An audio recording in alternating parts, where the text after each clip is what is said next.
मित्रहो नमस्कार। मी रामचंद्र इकारे माझ्या अक्षरांची रांग या लेखसंग्रहातील एक लेख सुखदुःखाचा मेळा या ठिकाणी सादर करीत आहे।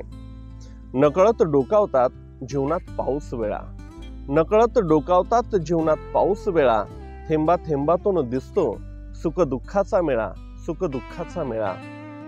पाऊस म्हटलं की नजरेसमोर येते ते आभाळातून जमिनीपर्यंत विजेच्या प्रकाशात नाहून निघालेली थेंबांची रेषा। अशा असंख्य रेषांनी पाऊस आकाराला आलेला असतो। घराच्या उघड्या खिडकीतून पाऊस अनुभवताना मनाची खिडकी केव्हा उघडली जाते कळतच नाही।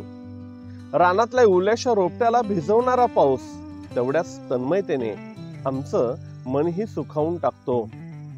तसं तर पाऊस म्हणजे मनसोक्त ओथंबून बरसणे। या वर्षावाचा अनुभव माणसाच्या जीवन वाटेवर विविध रूपातून भेटणाऱ्या पावसाने वेळोवेळी दिलेला असतो आणि त्याच अनुभवांची शृंखला म्हणजे आमचं जीवन।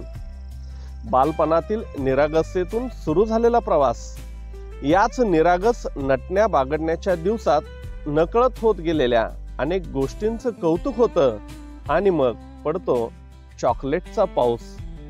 याच पावसात रांगत रांगत आम्ही येऊन पोहोचतो पाटी पेन्सिलच्या ज्ञानयुगात। फळ्यावरच्या गमभनच्या पावसात अक्षर आणि अंकांची ओळख थोडी त्रेदा तिरपीट करणारीच, पण त्यातून तारुण्येच्या बालगीतांची सोबत असतेच। नाही म्हटलं तर इथंही अनुभवतोच आपण छड्यांचा पाऊस। इथंच जीवनातील अवघड वळणांची जाणीव होऊ लागते। पाटीवरच्या अक्षरातून जीवनाला आकार येऊ लागतो। पुस्तकाच्या पानातून संस्कार जग उमजू लागतं। हा पुस्तक प्रवास मनापर्यंत पोहोचवताना उपदेशांचा पाऊस अनुभवावाच लागतो।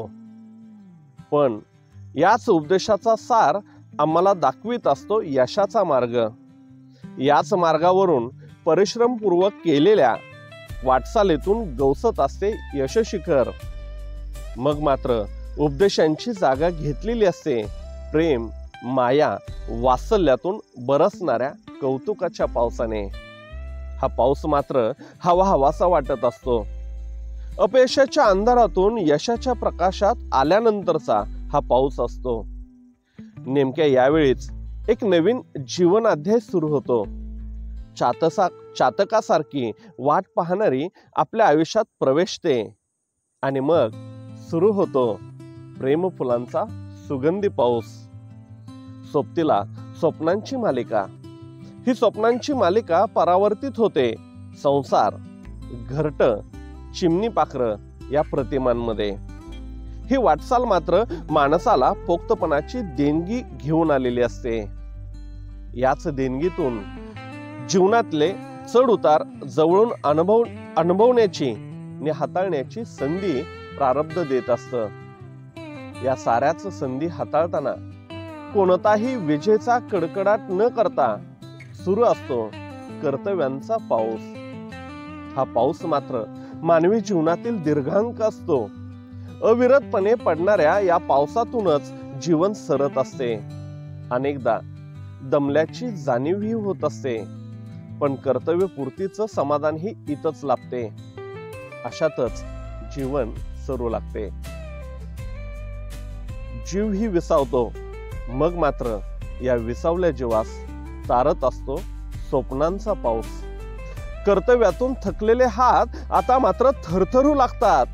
थकलेपणाच्या खुणांनी तणापासून मनालाही व्यापून टाकलेलं असतं, पण आशाही किलकिलत्या डोळ्यात साठलेला असतो आठवणींचा पाऊस, आठवणींचा पाऊस। हा लेख दिनांक 30 ऑगस्ट 2017 रोजी दैनिक लोकमत मध्ये प्रकाशित झालेला आहे।